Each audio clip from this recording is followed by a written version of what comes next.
Good morning to you. Welcome back to the Morning Minute Meditation. James 1:5. The Bible said, "If any man lack wisdom, let him ask of God, who giveth to all men liberally, and upbraideth not, and shall be given him."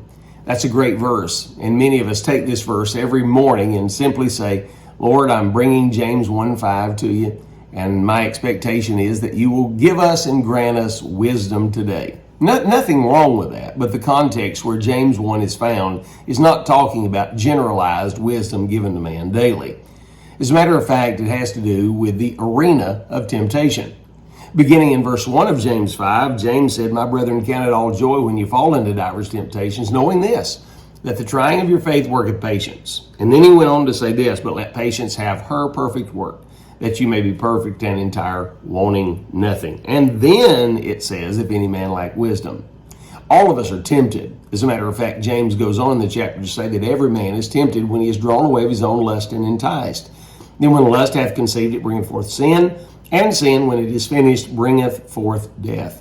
Every person suffers from temptation. Jesus Christ went through 40 days of temptation in the wilderness. And he went on in the model prayer in Matthew chapter 6 and Luke 11 to say this, when you pray and you say these things that are in the model prayer, he said you need to pray that the Lord doesn't lead you into temptation. It's a very difficult place to be. I was reading behind the discipleship journal, and here's what they said in regard to temptation as they interviewed and surveyed believers. They said there are 10 areas of temptation which have effect on believers' lives. Materialism, pride, selfishness, then laziness, and then tied at number 5, and it would be anger and bitterness along with sexual lust, then envy, gluttony, and lying. These 10 things are the most trapstick areas of Satan that he uses in regard to the flesh to bring children of God under bondage. Now, these individuals who participated in the survey said this.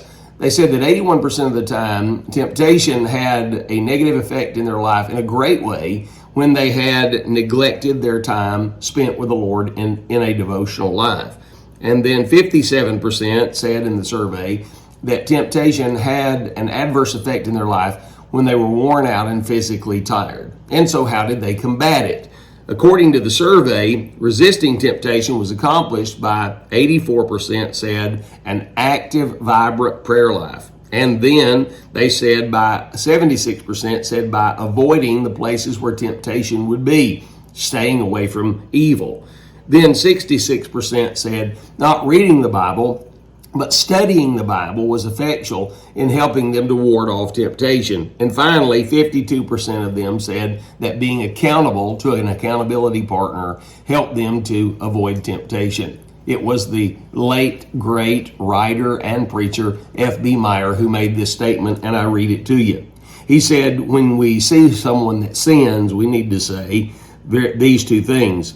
We do not know, first of all, we do not know how hard they fought not to sin. Secondly, they said, we do not know the power of the forces that assailed against him or her. And then finally, we also do not know what we would have done had we have been placed in the same position. Hey, temptation is made mention of 62 times in the Bible by name, and we can find various temptations throughout the Word of God. You will be tempted in some form today, no doubt. Pray for wisdom, James 1:5, that God would give you direction and an out. No man is tempted above that he is able, according to what Paul told the Corinthian church. We're tempted in all points, and we're tempted just like every other man is tempted. And so don't consider yourself special that you are tempted, and no one is like you. Everyone deals with temptation. Handle it biblically and handle it wisely, and let God give you a great, great victory in your life. God bless you, friend. We love you in the Lord.